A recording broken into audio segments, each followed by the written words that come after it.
I'm sure by now you guys have all seen the revised job numbers for the last 12-month period.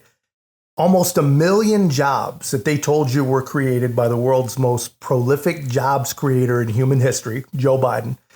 They weren't actually created at all. The government padded and stuffed the numbers, which is actually, that's not at all surprising, right? I'm a little surprised they packed them by this much. In reality, they packed them by about 70,000 jobs a month.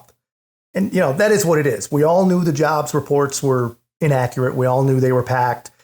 We didn't fully grasp by how much, and we never, ever believed that the government would admit it. But they did. And here's the funny part. So the Biden-Harris administration is so incompetent and so accustomed to a friendly media that they literally let their commerce secretary just wander out there onto television basically the moment the numbers got revised. And she had no idea. And her answer is perfectly Democrat, man. Basically, she said, well, if Trump said it, that it's just not true. Everything's fine.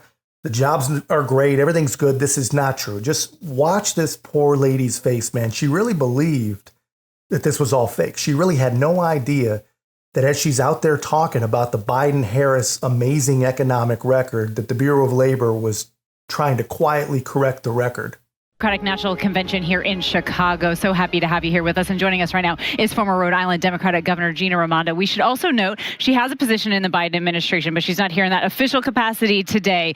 Since we're going to be talking politics, we're going to be talking about the DNC. So I am so glad that you were able to join us in the capacity that you are. President Biden, Kamala Harris have a great track record on the economy. They inherited a economic crisis, and it is now strong. RNBC reporting pushes back a little bit on what the Biden-Harris administration inherited. It says that really that some of the job growth and stuff like that had really started rebounding post-pandemic, even as they came into office. But there was some growth in the manufacturing sector for sure. I am curious as to your thoughts on today, the Bureau of Labor saying that more than 800,000 fewer jobs were actually created than initially reported. And we have a soundbite here just to play. We can listen to it together because Donald Trump is already addressing this on the campaign trail. So let's take a listen to that one together.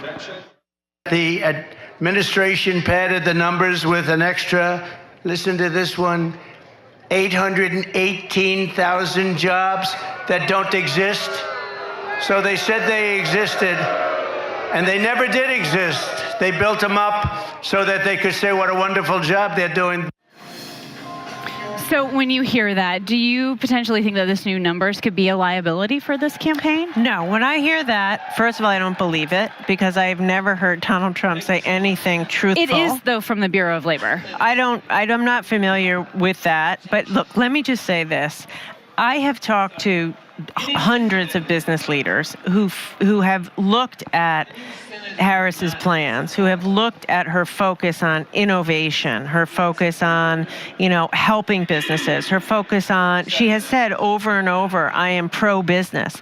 So I think the optimism is real. And, she is so focused on bringing down costs. That's what the American people still need help with. Housing costs, child costs, food costs. Mm-hmm. And she hears that and she's addressing that with her policies. And so far, I think she's getting good marks for that. It must be pretty damn nice to be a Democrat, right? You get to claim that your own damn numbers aren't true the moment that Donald Trump cites them, right? Well, at the same time, claiming that Kamala Harris, she hears people, and that's why she's crafting her policies the way she is. But the problem is she's not crafting policies at all. I mean, the woman has no actual policies, and I can't believe I still get to say this, but still, no press conference, no substantive interview, and still no actual policy on her campaign for president website. I mean, it is truly insane. And it's so insane that even the girl from ABC has got to say, no, these numbers are real. He's only quoting you guys. You guys just released these numbers. And she just sits there, man, looking like she honestly doesn't even care, right? This is the current Commerce Secretary working for the administration, and she's clueless, man. And here's the thing, man. If the people who are supposedly actually doing the work are this clueless, then how can we possibly believe a word that any of these people say about the economy or whatever plans Kamala supposedly has? This isn't about trying to price fix. It's just making sure that the economy is operating the way it should, that this is really supply and demand, which we all respect. It's just making sure that coming out of the pandemic or in difficult times that people aren't increasing the price of food just to make a bigger profit. All it is making sure that capitalism stays within the guardrails, and it's not new. We've been doing this in the States for a long time.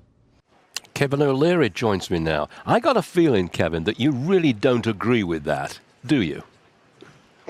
No, I don't. And I have to look at it through the lens of an investor. I have to invest regardless of who's in the White House. So I really perk my ears up, Stuart, when I hear policy, as I did at a rally this weekend.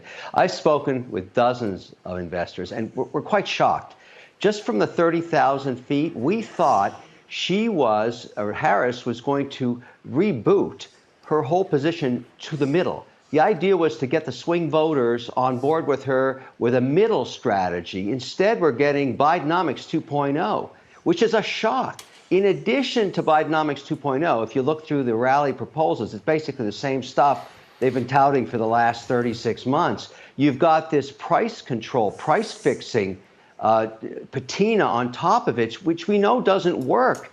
You go back to the 70s when we tried this in the U.S., it was a disaster. Look at Venezuela today, or North Korea, or the old USSR tried this. It leads to black markets. It leads to a complete loss of freedom of goods and the breakdown of distribution. I mean, this is a really, really bad idea. And I'm so shocked that she's doing it. We're all shocked. We can't believe this is the platform. We're almost stunned, because this leads to a position of just saying, well, you're getting the same thing you had. And Bidenomics as a brand is toxic waste to the swing voter. It's associated with inflation. All of these ideas are very inflationary.